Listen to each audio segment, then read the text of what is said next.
Welcome to Breaking Wire. Please subscribe to the channel and press the bell icon for more updates. In 2015, Australia faced a dilemma. Millions of wild donkeys brought by settlers were overrunning the land. Their booming population threatened native wildlife and fragile ecosystems.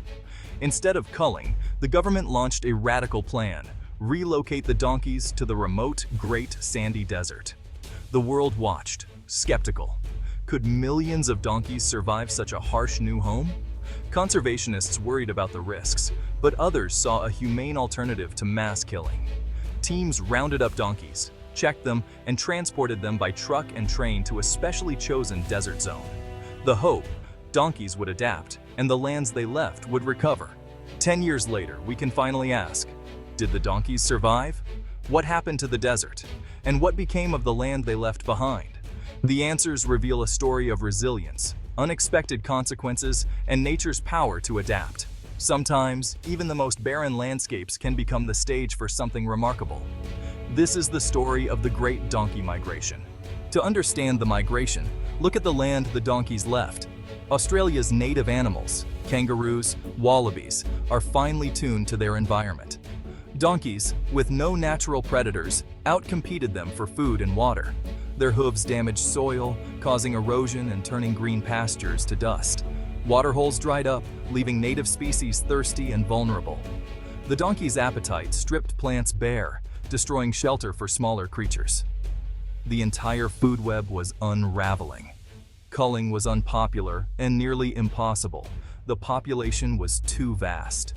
Relocation offered hope: restore native lands and give donkeys a chance elsewhere. The decision wasn't just about removing a pest, it was about healing a wounded landscape. Could moving the donkeys save two ecosystems at once? Australia was about to find out. The relocation was one of the largest animal moves in history. Helicopters and stockmen rounded up wild donkeys into corrals. Vets checked each animal, tagging them for tracking. Road trains and special rail cars carried them thousands of kilometers into the desert. The journey was grueling. Food, water, and rest stops were essential.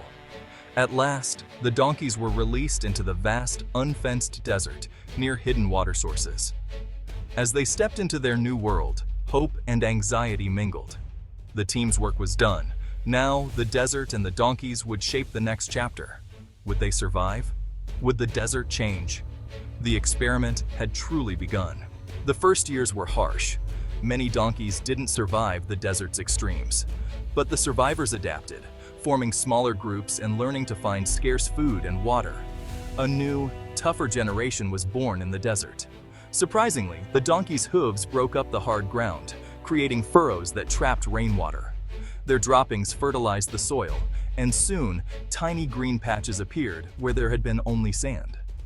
Over a decade, the desert began to change. The donkey population stabilized, finding a balance with their new home. Their presence sparked a chain reaction. New vegetation provided food and shelter for other species. The once silent desert now buzzed with new life. The donkeys, once seen as destroyers, had become unexpected agents of transformation. The ecosystem was evolving, shaped by their presence. The experiment's outcome was more complex and more hopeful than anyone predicted. The desert was no longer empty. Life was returning. The most surprising discovery came from the donkeys' search for water. Using their hooves, they dug deep wells, creating new oases in the desert. These wells became lifelines for birds, small mammals, reptiles, and insects. Suddenly, areas once too dry for life became vibrant hubs of activity. Predators and prey gathered at these new water sources, forming complex communities. The donkeys had become ecosystem engineers, much like beavers in a wetland. Their digging connected the desert, creating a network of stepping stone oases. Scientists realized the donkeys weren't just surviving, they were enriching the landscape. Their role had shifted from invader to architect. This forced a rethink. A species' impact can change dramatically in a new environment. The desert was being reshaped, not just by survival, but by innovation. The donkeys' wells were a gift to the desert's future. Sometimes nature's solutions are the most unexpected. As the donkeys transformed the desert, the lands they left behind began to heal. native plants returned, stabilizing soil and restoring green to the landscape. Water holes refilled, and native animals, rock wallabies, birds, came back. The bush grew louder with life, the food web rebuilding itself. Insects thrived, feeding birds and reptiles. Predators like dingoes found more prey. The removal of donkeys allowed the entire ecosystem to recover. In the desert, donkeys created new life. In the bush, native species flourished. Two healthier ecosystems emerged from one bold decision. The process isn't perfect, recovery is ongoing, and desert life remains tough. But the outcome is far more positive than anyone hoped. Nature proved resilient, dynamic, and full of surprises. Life, as always, found a way.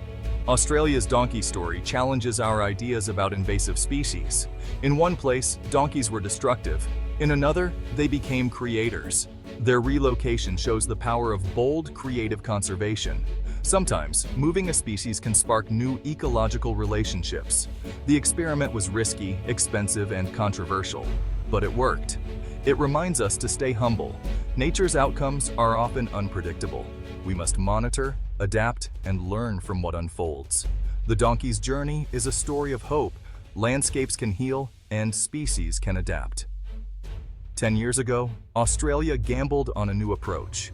Today, the results are written in the desert's green and the bush's revival. With courage and vision, we can find new ways to live alongside the wild world.